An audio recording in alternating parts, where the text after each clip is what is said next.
नमस्कार साथियों, Excel study point की ओर से मैं अनूप गोदियाल आप सभी का स्वागत करता हूं। तो जी हाँ दोस्तों, आज यानी कि 3 अप्रैल वर्ष 2024 से संबंधित जितनी भी प्रमुख करंट अफेयर्स की न्यूज़ है इस पर हम लोग जो है चर्चा करने वाले हैं। और सबसे पहले हम लोग कंटेंट स्टार्ट करने से पहले जान लेते हैं आज यानी कि जो 3 अप्रैल का दिन है, इस दिन पूरे विश्व भर में इंडिपेंडेंट आर्टिस्ट डे के रूप में भी मनाया जाता है। और हाँ, जो पार्टी करने के शौकीन हैं उनको भी बता दूं कि आज के रूप में जो है ये पार्टी दिवस के रूप में मनाया जाता है। हालांकि बहुत बड़ा सिग्निफिकेंट कोई क्वेश्चन यहां से मिलेगा नहीं, लेकिन हाँ, आज के दिवस की जानकारी आपको होना जो है अनिवार्य हो जाता है।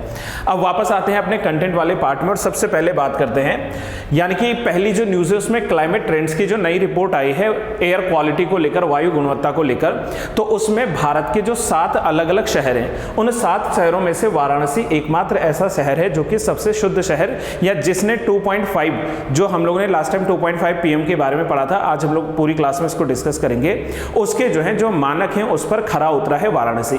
बाकी के 6 अगर हम लोग शहरों की बात करें तो वो जो है इस इंडेक्स में जो है सफल नहीं हो पाए हैं। वहीं बात करेंगे रामपुर तिराहा कांड के बारे में, और रामपुर तिराहा में जो है अभी 3 पुलिसकर्मियों के द्वारा सरेंडर किया जा चुका है। और इसके साथ में रामपुर तिराहे की जो पूरा इतिहास रहा है और उत्तराखंड राज्य में जो राज्य निर्माण के लिए अलग अलग समय पर जो कांड हुए हैं उन सारे कांड के बारे में हम लोग जो है जानकारी लेने वाले हैं। साथ में विश्व कप में कांस्य पदक दिया है बिंदिया रानी जी ने, तो बिंदिया रानी को जो है भारोत्तोलन यानी कि वेट लिफ्टिंग में जो है वो विश्व कप में जो है कांस्य पदक ला चुकी हैं। अब इस पे भी हम लोग डिस्कस करेंगे। साथ में भारत को यूनाइटेड नेशंस के सिक्योरिटी काउंसिल में यानी कि संयुक्त राष्ट्र सुरक्षा परिषद में स्थायी सदस्यता मिलने की उम्मीद जताई है हमारे विदेश मंत्री जयशंकर जी ने। तो साथ में जो है ये न्यूज़ भी चर्चा में आती है। दक्षिण कोरिया ने जो है एक आर्टिफिशियल सन के माध्यम से, कृत्रिम सूरज के माध्यम से तापमान को लगभग 10 करोड़ डिग्री तक पहुंचा दिया है। और ऐसा करने वाला जो है दक्षिण कोरिया ने विश्व रिकॉर्ड जो है हासिल किया है, इस पर भी हम लोग बात करेंगे। साथ में बात करेंगे हबल टेलीस्कोप ने कैमरे में जो है कैद किया है तारों का एक गुच्छा। ठीक है, कैमरे में इन्होंने जो है तारों के गुच्छे को कैद किया, इसलिए हमें हबल टेलीस्कोप के थोड़ा सा ऐतिहासिक पृष्ठभूमि को जानना है। एडविन हबल के नाम पर जो हबल टेलीस्कोप पड़ा है। साथ में बात करेंगे कि बांग्लादेश की फास्ट गेंदबाज T20 में 2 हैट्रिक लगाने वाली पहली तेज गेंदबाज बन चुकी हैं पूरे विश्व में। और साथ में हम लोग बात करेंगे जम्मू एंड कश्मीर जो राष्ट्रीय राजमार्ग है यहाँ पर वायुसेना के द्वारा चिनूक और MI-17 जो हेलीकॉप्टर है इसको जो है उतारा गया है, मतलब इमरजेंसी लैंडिंग के रूप में प्रयोग किया गया है वहाँ पर। तो इसलिए जो है ये भी जानेंगे कि चिनूक का इतिहास क्या है। और MI-17 हेलीकॉप्टर याद कीजिए आप लोग, देश के पहले CDS major general Bipin Rawat ji, तो उनका जो दुर्घटनाग्रस्त हो गया था विमान वो भी MI-17 जो है कैटेगरी का ही विमान था। तो इन सारे जो है खबरों पर हम लोग विस्तार में चर्चा करने वाले हैं। तो चलिए दोस्तों, शुरुआत करते हैं आज की पहली अहम खबर पर। और खबर आ रही है क्लाइमेट ट्रेंड्स ने 2022-23 के लिए और 2023-24 की सर्दियों के दौरान जो अध्ययन किया था उसमें दिल्ली समेत 7 महानगरों में जो पीएम है इसके आंकड़ों में जो है विश्लेषण किया गया है। और इस विश्लेषण के आधार पर जैसा मैंने आपसे कहा कि वाराणसी एकमात्र ऐसा जो है शहर है जिसने दोनों जो है सर्दियों में जो है राष्ट्रीय पीएम जो है यानी कि जो हमारे पास में पार्टिकुलेट मैटर्स हैं उसके 2.5 मानक को जो है पूर्ण किया है। बाकी अगर हम लोग शहरों को लेकर चले तो यहां पर जो है ये पूर्ण नहीं कर पाए हैं। और बाकी शहरों की बात करें तो इसमें आता है पटना, चंडीगढ़, मुंबई, कोलकाता, लखनऊ, वाराणसी और जो है दिल्ली। अब यहां पर जो खबर विस्तारित है उसमें है कि भारत में अपेक्षाकृत अधिक प्रदूषण जो है माने जाने वाला जो सिंधु गंगा का मैदान वाला जो प्रदेश है, जहां पर मतलब ये कहा जाता था कि यहां शायद ज्यादा प्रदूषित जो है इलाका होगा, लेकिन इसके बावजूद है वाराणसी ने पिछले 2 वर्षों में देखा जाए तो यहां पर सबसे शुद्ध हवा जो है वहां के लोगों को जो है प्रदान की है। मंदिरों की नगरी कही जाने वाली काशी में जो है 2.5 पीएम जो है इसका राष्ट्रीय स्तर मानकों के अनुरूप जो है इसने यहाँ पर अपना आंकड़ा दिया है। और अगर क्लाइमेट ट्रेंड्स की बात करें तो भारत के 7 महानगरों के आंकड़ों का विश्लेषण करने में 6 शहर यानी कि पटना, दिल्ली, मुंबई, चंडीगढ़, लखनऊ और कोलकाता जो है इन्होंने PM 2.5 का जो स्तर है इसके मानकों से भी ज्यादा क्या किया है वहां पर प्रदूषण दर्ज किया है। सिर्फ और सिर्फ जो है एकमात्र वाराणसी शहर के बारे में जान सकेंगे।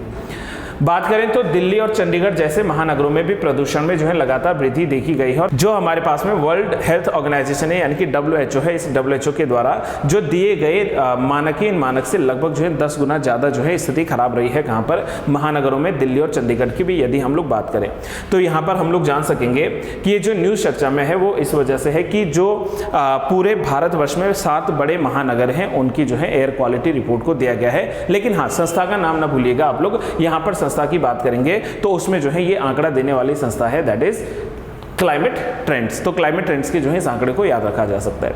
अब सवाल यह है कि ये पर्टिकुलेट मैटर है क्या चीज़, पर्टिकुलेट मैटर जो है होता क्या है। तो आप आम शब्दों में समझिए कि हमारे सराउंडिंग जो वातावरण है, जो हमारे सराउंडिंग जो है कह लीजिए एटमॉस्फेयर है, इस एटमॉस्फेयर में मिलने वाले जो कुछ हमारे पास में पीएम या पर्टिकुलेट मैटर है, ये भी जो है कुछ लिक्विड या कुछ ठोस, तरल भी हो सकते हैं और ठोस भी हो सकते हैं, कणों के रूप में मिश्रित रहते हैं जो कि हवा में ही घूमते रहते हैं। और अगर हम लोग पीएम की बात करें तो ये जो है वे सूक्ष्म कण होते हैं जो धुएं से लेकर जो है कालिक तरल कणों और धूल कणों जैसे जो है कणों से मिलकर बनते हैं, और ये जो है नग्न आंखों से भी देखे जा सकते हैं। लेकिन नग्न आंखों से देखा जाने वाला जो पीएम मैटर है यानी कि पर्टिकुलेट मैटर है, तो उसमें अगर हम लोग बात करें तो इसमें आता है 3 इसकी श्रेणियां हैं, श्रृंखलाएं हैं, जिसमें पहला PM10 आता है। PM10 यानी कि मोटे और नग्न आंखों से दिखाई देने वाले जो है कण है, पॉल्यूटेंट है। और साथ में PM2.5 की बात करें तो ये सूक्ष्म कण है, और इससे भी कम अगर हम लोग बात करें तो PM1 जो है इसको अल्ट्रा फाइन कण के रूप में जानते हैं, जो कि पूरे वातावरण में जो है घूमते रहते हैं और ये जो है हानिकारक होते हैं। अगर हम लोग एक रिपोर्ट के अनुसार बात करें जो एयर क्वालिटी लाइफ इंडिकेटर से यानी कि वायु गुणवत्ता जीवन सूचकांक है, इसका मानना है कि कणिकीय वायु प्रदूषण जो है वो औसत व्यक्ति के जीवन का लगभग 2.2 वर्ष काल जो है वो कम कर देता है। अगर एक सामान्य व्यक्ति का जीवन अगर मान लेते हैं कि 80 से 90 वर्ष है, तो उसमें जो है लगभग 2.2 वर्ष जो है ये कम कर सकता है। कौन? PM2.5 जो है या PM यहाँ पर पर्टिकुलेट मैटर है। जो कि हम लोग बात करें तो HIV एड्स और TB सिगरेट पीने वाले, या यहाँ तक कि हम लोग बात करें तो युद्ध जैसी जो घातक संक्रामक बीमारियां हैं या जो युद्ध जैसी जो अवस्थाएं हैं, उनसे भी ज़्यादा जो है खतरा बनाकर रखता है। कौन? दैट इज PM जो पॉल्यूटेंट मैटर्स हैं। अगर हम लोग बात करें तो जैसे मैंने कहा ये वायुमंडल में ही होते हैं, जहाँ पर जो है हमारे पास में जो है कार्बन डाइऑक्साइड की बात कर लीजिए, पॉलेंस की बात कर लीजिए, ठीक है, सल्फर डाइऑक्साइड्स की बात कर लीजिए, तो इन्हीं के साथ जो है वायुमंडल में क्या होते हैं, कुछ PM यहाँ पर जो है पर्टिकुलेट मैटर्स जो है फैले होते हैं। और PM यानी कि जो पर्टिकुलेट मैटर्स हैं वो हवा में ही निलंबित जो है महीन कण होते हैं, जो सांस लेने से जो है हमारे शरीर के भीतर या फेफड़ों में चले जाते हैं तथा कई प्रकार की जो है बीमारियों को उत्पन्न करते हैं। PM वायु प्रदूषण में शामिल जो है वायु प्रदूषकों में से एक है, और कई अन्य वायु प्रदूषकों को मिलाकर वायु प्रदूषण की एक व्यापक श्रेणी को ये बनाता है। और अन्यों में जैसे हम लोगों ने बात कहा तो इसमें कार्बन मोनोऑक्साइड CO इसमें हो सकता है, सल्फर डाइऑक्साइड है, नाइट्रोजन ऑक्साइड है, कार्बन डाइऑक्साइड है, तो इत्यादि कुछ ऐसे कण हैं जो कि वायुमंडल में एटमॉस्फेयर में जो है घूमते रहते हैं, और उन्हीं के साथ जो है यहाँ पर PM पर्टिकुलेट मैटर जो होता है ये उनमें मौजूद रहता है। PM और कुछ पीयर की अगर हम लोग बात करें तो कोई और चीज नहीं बल्कि अन्य वायु प्रदूषकों के साथ वायु प्रदूषण को मापने का एक उपाय होता है, जिसको हम लोग जो है PM के नाम से जानते हैं। अगर PM के मैटर्स की बात करें, पर्टिकुलेट मैटर जो है ये मुख्य रूप से 3 प्रकार का हो सकता है। इसमें सबसे पहले बात करते हैं हम लोग PM1, जैसा कि मैंने आपको बता दिया है, दूसरा आता है PM2.5 और तीसरा आता है PM10। अगर सबसे बृहद कणों की बात करेंगे तो 10 माइक्रोन या उससे भी कम के आकार वाले जो इनहेलेबल कण होते हैं, इनको जो है PM10 की श्रेणी में रखा जाता है। और उदाहरण के रूप में देखें तो हवा में उड़ने वाली जो धूल है, जो फफूंद है, जो जीवाणु है यहाँ पर, और जो पराग यानी कि पॉलेंस है, वो सब जो है 10 माइक्रोन्स के नाम से जाने जाएंगे। 2.5 की बात करें तो 2.5 माइक्रोन या उससे कम के आकार वाले जो सूक्ष्म कण होते हैं, जो सांस के साथ जो है अंदर शरीर के भीतर चले जाते हैं, तो इसमें जैसे धुआं यानी कि धुंध आता है, तंबाकू का धुआं और धुंध इत्यादि जो है वो सारे इसमें शामिल होते हैं। और वहीं बात करें PM1 की तो ये अल्ट्रा फाइन कण होते हैं जिनका आकार 1 माइक्रोन या उससे भी कम होता है। उदाहरण के रूप में देखें तो जो एयर में क्या होते हैं, कुछ रोगाणु जो होते हैं, ठीक है, कुछ वहां पर ऐसे जीव होते हैं या फिर कह लीजिए यहाँ पर जो है बैक्टीरियाज हैं, वायरसेस हैं, तो इनका जो है आकार 1 माइक्रोन से भी कम हो सकता है, इसलिए इसका जो है नाम PM1 दिया गया है। और ये सारे के सारे जो है हमारे पास में, ये आप लोग जान सकते हैं कि स्वास्थ्य के लिए हानिकारक है। लाइफ एक्सपेक्टेंसी की बात करें तो 2.2 ईयर्स जो है वो सामान्य किसी व्यक्ति का कम कर सकते हैं। अगर हम लोग इंडेक्सेस के हिसाब से चलें तो जहां पर हमारे पास में PM2.5 इंडेक्स की बात आती है, तो यदि यहाँ पर जो है 0 से लेकर 30 के बीच में एयर क्वालिटी में इसका रैंक आता है, तो ये मतलब ठीक कंडीशन है, अच्छी कंडीशन है। 31 से 60 के बीच में मॉडरेट है, उदारवादी है। लेकिन 61 से 90 के बीच में अगर इनको काउंट किया जाता है तो ये जो है एक खराब स्थिति है। 90 से 120 में जो है बीमार की स्थिति, और 121 से 250 तक गंभीर, और 250 से ज़्यादा जो है वो अति भयानक या खतरनाक अवस्था आ जाती है, जिसके बाद जो है जीवन छिनने की जो है यहाँ पर आशंका रहती है। तो ये हमारी पहली न्यूज़ थी जिसको लेकर वाराणसी एकमात्र ऐसे 7 महानगरों में से टॉप में रहा है, या एकमात्र ऐसा शहर रहा है जिसने वायु गुणवत्ता में अपना जो है गुणवत्ता को सफलतापूर्वक पूर्ण किया है। अब बात कर लेते हैं आज की दूसरी प्रमुख खबर के बारे में, जिसमें रामपुर तिराहा कांड में तैनात जो 3 पुलिस कर्मी थे, इन्होंने जो है सरेंडर कर दिया। और इन पर जो आरोप लगा था वो ये था कि जिस दिन जो है रामपुर तिराहा की घटना हुई थी, तो उसके बाद जो गोलीबारी में जिन लोगों की मृत्यु हुई थी, तो उन शवों को इन्होंने जो है गंगा नदी में बहाने में जो है मदद की थी, और इसको जो है कह लीजिए मामले को जो है दबाने में जो है कार्य किया था।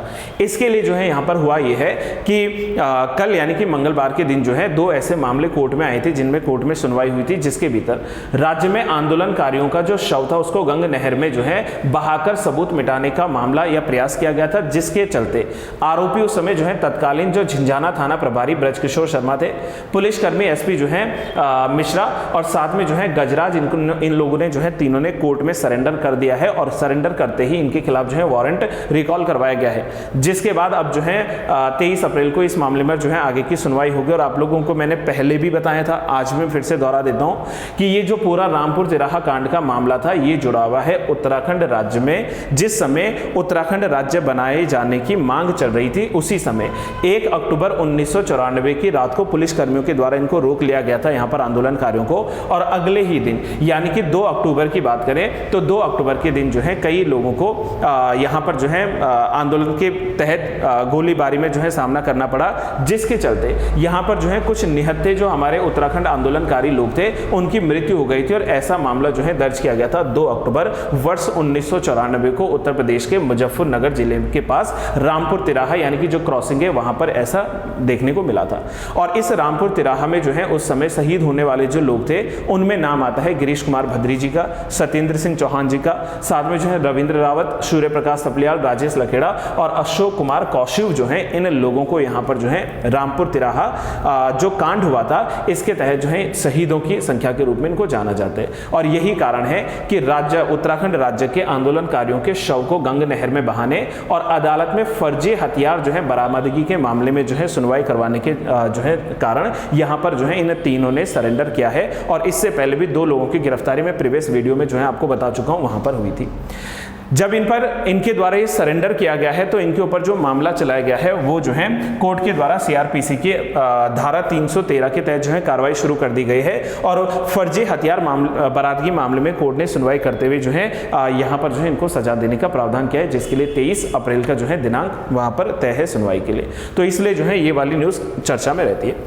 अब यदि हम लोग बात करते हैं रामपुर तिराहा कांड की, तो इसके साथ में जुड़ जाते हैं उत्तराखंड राज्य आंदोलन जिस समय हो रहे थे उत्तराखंड के राज्य निर्माण के लिए। तो उसमें जो है अलग अलग जगहों पर जो अलग अलग व्यक्ति शहीद हुए थे, एक बार हम लोग जो है इनकी पूरी सूची के बारे में थोड़ा सा जानकारी रख लेते हैं।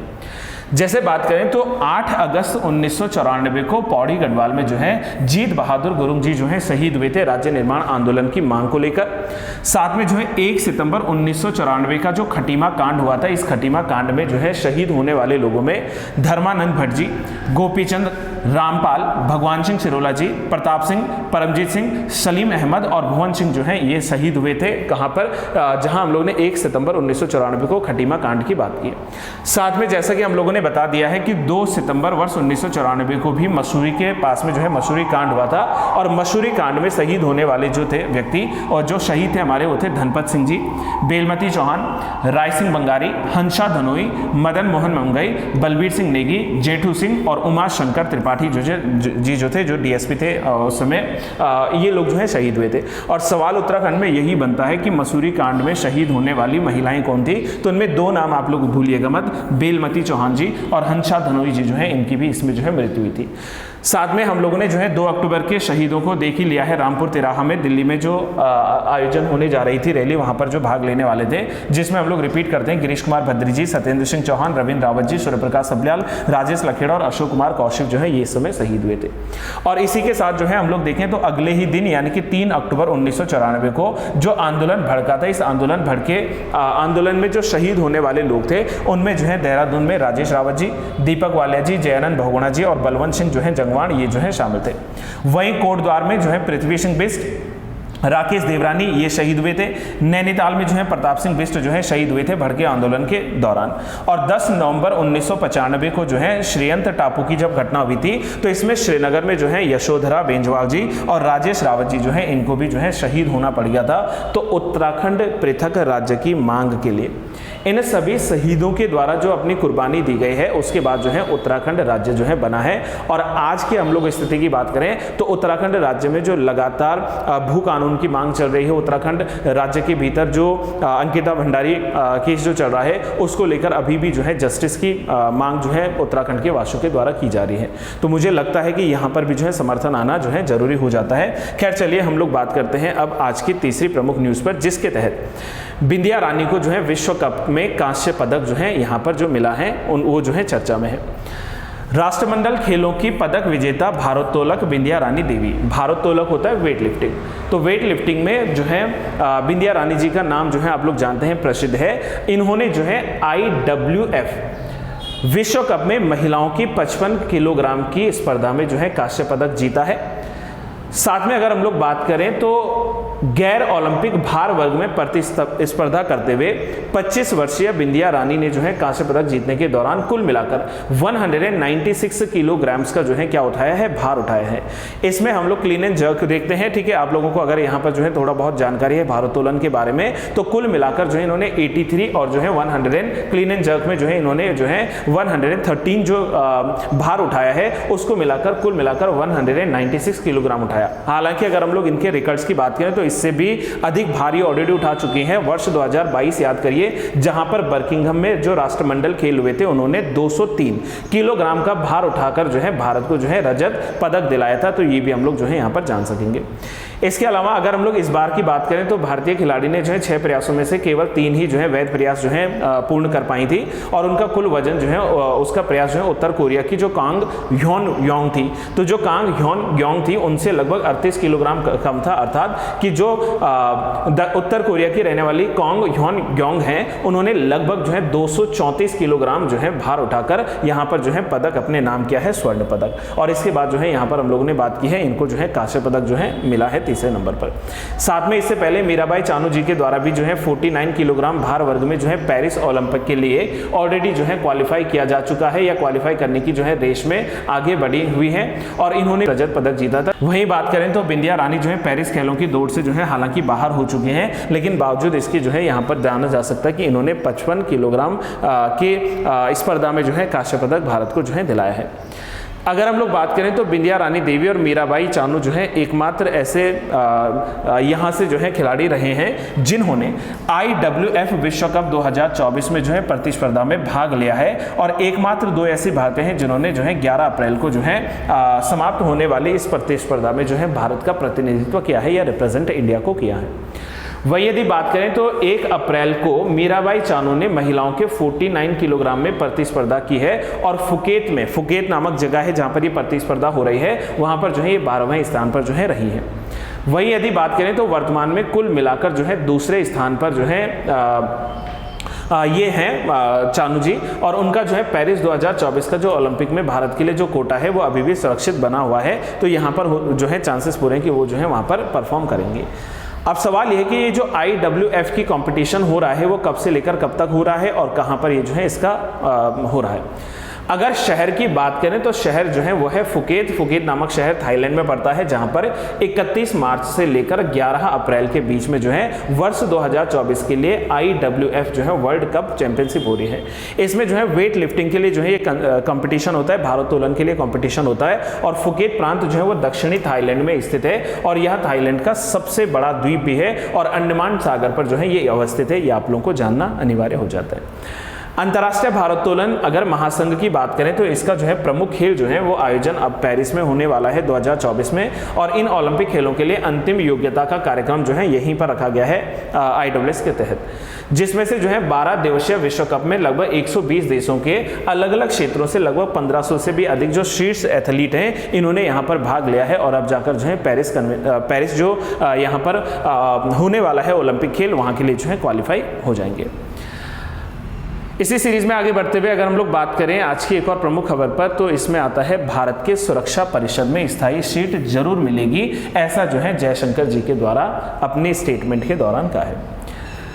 दोस्तों अगर हम लोग थोड़ा बात कर लें कि जो यूनाइटेड नेशंस सिक्योरिटी काउंसिल है, यानी कि संयुक्त राष्ट्र सुरक्षा परिषद है, इस सुरक्षा परिषद में हम लोग देखें तो जो 5 देश हैं वो इसके जो है स्थायी सदस्य के रूप में अभी शामिल है। और इन 5 देशों में जो आते हैं उसमें है चाइना, फ्रांस, रशिया, ब्रिटेन और अमेरिका, ये जो है स्थायी सदस्य देश के रूप में बने हैं।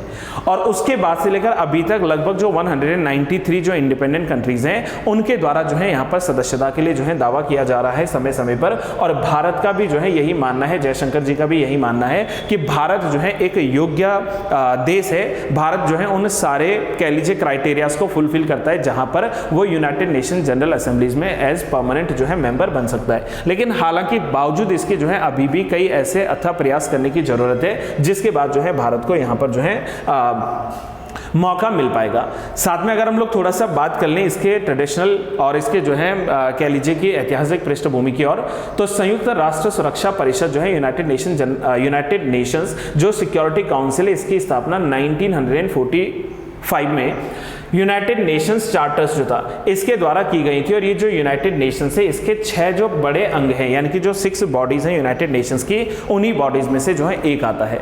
अगर हम लोग यूनाइटेड नेशंस के भीतर की बात करें, जो 5 अन्य इसके अंग हैं उनमें आता है यूनाइटेड नेशन जनरल असेंबली, यानी कि संयुक्त राष्ट्र महासभा। दूसरा आता है इसमें ट्रस्टीशिप काउंसिल, यानी कि ट्रस्टीशिप परिषद। तीसरा आता है आर्थिक और सामाजिक परिषद, यानी कि इकोनॉमिक एंड सोशल काउंसिल। और साथ में आता है अंतरराष्ट्रीय न्यायालय, यानी कि इंटरनेशनल कोर्ट। एंड साथ में बात करेंगे इसके जो है सेक्रेटेरिएट, यानी कि सचिवालय की। तो कुल मिलाकर जो है 5 ये ऐसे हैं और उनके साथ मिलकर जो है यूनाइटेड नेशंस जो सिक्योरिटी काउंसिल है 6 बड़े जो है यूएन के अंग हैं। और उन अंग में जो है भारत के लिए जो है लगातार कहा जा रहा है कि शायद भारत जो है जल्द ही यूनाइटेड नेशन जनरल असेंबली में जो है यूनाइटेड नेशन सिक्योरिटी काउंसिल जो है यहां पर सदस्यता ग्रहण करने की दौड़ में है। यह मुख्य तौर पर अंतर्राष्ट्रीय शांति और सुरक्षा को बनाए रखने के लिए जो है कार्य करता है। इंटरनेशनल राष्ट्रीय सुरक्षा परिषद जो है, और परिषद का जो मुख्यालय है वो न्यूयॉर्क में है। तो न्यूयॉर्क में जो है इसका मुख्यालय अवस्थित है। सुरक्षा परिषद की बात करें तो सुरक्षा परिषद में कुल मिलाकर 15 सदस्य होते हैं और 5 सदस्य स्थायी हैं जो कि 2 वर्षीय कार्यकाल के लिए होते हैं। अगर आप लोगों को याद है तो भारत ने भी वर्ष 2021 में पहली बार जो है सदस्यता के लिए यहाँ पर बात की थी। और 21-22 का जो साल था, भारत जो है वहाँ पर स्थायी सदस्य के रूप में जो है स्थायी सदस्य नहीं, वहाँ पर जो है सदस्यता जो है ग्रहण कर चुका था। इसके बाद बात करें तो इनमें जो है 10 अस्थायी सदस्य भी हैं, लेकिन जो 5 स्थायी सदस्य हैं, जैसे मैंने कहा, इसमें यूएसए आता है, रूस आता है, फ्रांस है, चाइना है और यूनाइटेड किंगडम या ब्रिटेन है। तो कुल मिलाकर जो है 5 स्थायी सदस्य और बाकी के जो है अस्थायी सदस्यों के रूप में समय समय पर जो है अन्य सदस्य इसमें शामिल होते रहते हैं। अगर हम लोग बात करें कि यूनाइटेड नेशन सिक्योरिटी काउंसिल के मेन ऑब्जेक्टिव से उद्देश्य क्या है, तो उसमें सबसे पहले नाम में ही लिखा हुआ है अंतर्राष्ट्रीय सुरक्षा करना है, तो इंटरनेशनल पीस बनानी होगी। अंतर्राष्ट्रीय शांति और सुरक्षा को बनाए रखना। और भारत के संविधान के भीतर जब आप लोग अनुच्छेद 51 को जो है देखते हो, तो अनुच्छेद 51 के भीतर भी भारत ने इंटरनेशनल पीस को प्रमोट करने का जो है अपना लक्ष्य रखा है डीपीएसपीस के भीतर, directive principles of the state policy में। इसके अलावा राष्ट्रों के बीच में जो है मैत्रीपूर्ण संबंध को बढ़ावा देना, अंतरराष्ट्रीय समस्याओं के समाधान में जो है सहयोग करना और मानवाधिकारों के प्रति जो है सम्मान को बढ़ावा देना, ये सारे क्षेत्र में जो है काम करता है यूनाइटेड नेशन सिक्योरिटी काउंसिल। अब हम लोग थोड़ा सा बात कर लेते हैं अन्य कुछ प्रमुख खबरों पर। जैसे बात करें तो दक्षिण कोरिया के वैज्ञानिकों ने विश्व रिकॉर्ड बनाया है, जिसके तहत इन्होंने कृत्रिम सूरज के तापमान को लगभग 10 करोड़ जो है डिग्री तक पहुंचाने में जो है एक सफलता जो है हासिल की है।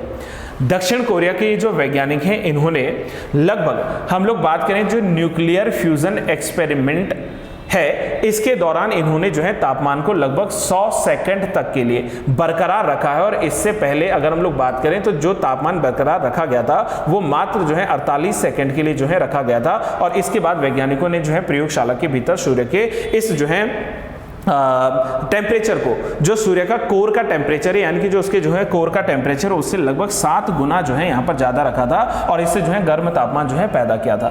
यानी कि इससे होगा क्या कि आने वाले समय में भविष्य में जो एनर्जी टेक्नोलॉजी है यानी कि जो ऊर्जा तकनीक है उसमें जो है काफी कामयाबी मिलने के आसार माने जाते हैं। न्यूक्लियर फ्यूजन की बात करें तो न्यूक्लियर फ्यूजन एक ऐसी प्रक्रिया होती है जिसके भीतर सूर्य के भीतर ऊर्जा पैदा होती है और इसमें जो है दो परमाणुओं को जो है एक साथ जो है लाया जाता है या मिलाया जाता है जिससे कि भारी मात्रा में जो है एनर्जी क्या हो वहां से उत्सर्जित हो या एनर्जी निकले और तब जाकर जो है टेम्परेचर को वहां पर काउंट किया जा सके। तो इसके लिए जो है यहाँ पर कृत्रिम सूरज को बनाने के लिए जो है दक्षिण कोरिया ने ये मुकाम जो है हासिल किया है। साथ में जो है कुछ वन लाइनर्स की अगर हम लोग बात करें विविध में तो हबल टेलीस्कोप ने कैमरे में कैद किया है तारों का एक गुच्छा जो कि आप लोग देख पा रहे हो यहाँ पर इमेज में, और ये जो है नासा के हबल टेलीस्कोप ने जो है जो तारों के गुच्छे को कैद किया है ये अंतरिक्ष में लगभग जो है 1,62,000 लाइट ईयर यानी कि प्रकाश वर्ष जो है इतना जो है दूर स्थित है और वैज्ञानिकों ने इस क्लस्टर की पहचान जो है जो की है इसको नाम दिया है NGC। तो ये जो है NGC 165 जो है के रूप में जो है जाना गया है और तारों का ये जो समूह है ये लगभग 150 प्रकाश वर्ष के जो है व्यास का है। डायमीटर की बात करें तो अराउंड 120 जो है लाइट ईयर्स इसका डायमीटर है और इसके निकट जो है कई नई आकाशगंगाएं भी जो है खोजी जा चुकी हैं यहाँ पर। अब हम लोग थोड़ा सा इसके बात करें पृष्ठभूमि की तरफ तो जो हबल टेलीस्कोप है इसका नाम ही जो है खगोल शास्त्री जो है एडविन हबल के नाम से जो है पड़ा था और वेधशाला अंतरिक्ष में स्थापित होने वाला ये जो है प्रमुख जो है ऑप्टिकल टेलीस्कोप के रूप में जो है जाना जाता है।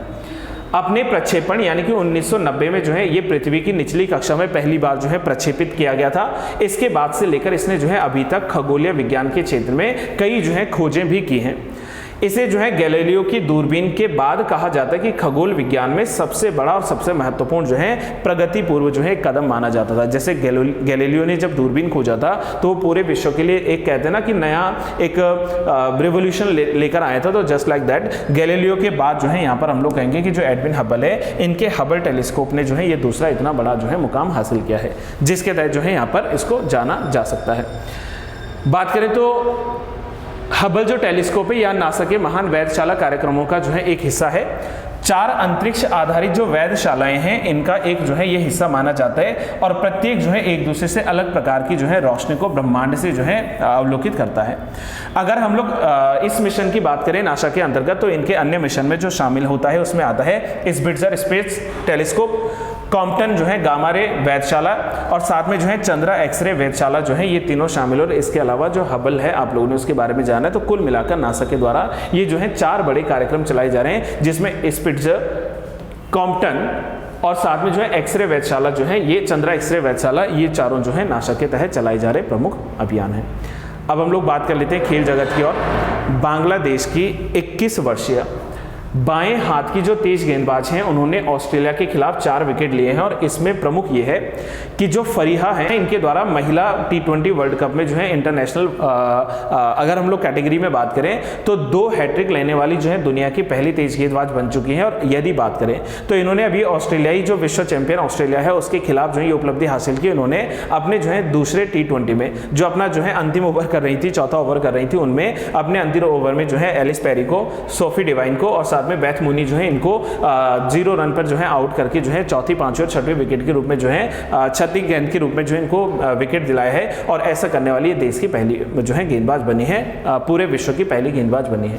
फरीहा T20 में 2 बार हैट्रिक लगाने वाली दुनिया की जो है तीसरी गेंदबाज है। अगर हम लोग कहें तो 2 बार हैट्रिक लगाने वाली है तीसरी, लेकिन तेज गेंदबाजी में कहें, फास्ट बॉलिंग में कहें तो फास्ट बॉलिंग में जो है इन्होंने पहला मुकाम हासिल किया। क्यों? क्योंकि इससे पहले जो है युगांडा की जो ऑफ स्पिनर थी कौसी ओवे को उन्होंने जो है ऑलरेडी लिया था और हांगकांग की जो बाएं हाथ की स्पिनर थी कैरी चैन, इन्होंने भी जो है 2 हैट्रिक लिए, लेकिन दोनों ही क्या है स्पिनर है। फास्ट अगर हम लोग बॉलिंग की बात करें तो फरीहा जो है इन्होंने ऐसा जो है कार्य किया है। इससे पहले भी फरीहा ने वर्ष 2022 में एशिया कप के दौरान मलेशिया के खिलाफ जो है लगातार 3 विकेट लेकर जो है हैट्रिक जो है दी थी। और पूरे बांग्लादेश टीम की बात करें तो फाहिमा खातून के बाद बांग्लादेश की दूसरी हैट्रिक लगाने वाली जो है महिला खिलाड़ी बनी थी। इसलिए जो है ये न्यूज़ जो है चर्चा का विषय रहता है। हमसे सवाल पूछ रहा कि हाल ही में T20 में जो है हैट्रिक लगाने वाली विश्व की पहली तेज गेंदबाज जो है कौन बनी है। अब हम लोग बात कर लेते हैं आज के एक अंतिम प्रमुख न्यूज़ पर, जिसमें जम्मू हाईवे पर पहली बार जो है जंगी जो हेलीकॉप्टर्स हैं जो जंग में मतलब जाते हैं, तो इनको जो है उतारा गया है। इसमें अगर हम लोग देखें तो वायुसेना के चिनूक और MI-17 हेलीकॉप्टर को जो है जम्मू श्रीनगर राष्ट्रीय राजमार्ग पर जो है उतारा गया है। ये एक अभ्यास है, एक ट्रेनिंग है, जहां पर 2 चिनूक हेलीकॉप्टर्स को और एक MI-17 हेलीकॉप्टर है, इनको जो है राजमार्ग पर जो है इमरजेंसी कह लीजिए समय पर आवश्यकता पड़ने पर जो है उतारने के लिए जो है प्रैक्टिस किया गया था। और जम्मू कश्मीर जो आपातकालीन लैंडिंग सुविधा है, ऐसा करने वाला जो है पहला केंद्र शासित प्रदेश भी जो है जम्मू कश्मीर बन चुका है। हालांकि इससे पहले बात करें तो उत्तर प्रदेश में, राजस्थान में और आंध्र प्रदेश में ये सुविधाएं तो हैं, लेकिन हम लोग अगर इसमें बात करें यूनियन टेरिटरीज के लिए, यानी कि जो हमारे पास में संघ शासित या केंद्र शासित प्रदेश हैं, तो उन प्रदेशों में जम्मू कश्मीर जो है वो ऐसा करने वाला जो है पहला यहाँ पर यूनियन टेरिटरी बन चुका है। अगर हम लोग थोड़ा सा बात कर लें चिनूक हेलीकॉप्टर की, आप लोग एक बार चिनूक हेलीकॉप्टर्स को जो है देख सकते हैं। तो जो चिनूक हेलीकॉप्टर है, जिसको CH-47F के नाम से भी जानते हैं, ये अमेरिकी सेना का प्राथमिक भारी सैन्य और आपूर्ति परिवहन विमान है और यह एक उन्नत मल्टी मिशन हेलीकॉप्टर के रूप में जो है जाना जाता है। इसका निर्माण अमेरिकी एरोस्पेस और रक्षा फर्म बोइंग के द्वारा किया गया है और अमेरिकी सेना और अंतरराष्ट्रीय रक्षा बलों के लिए जो इसको तैयार किया गया था।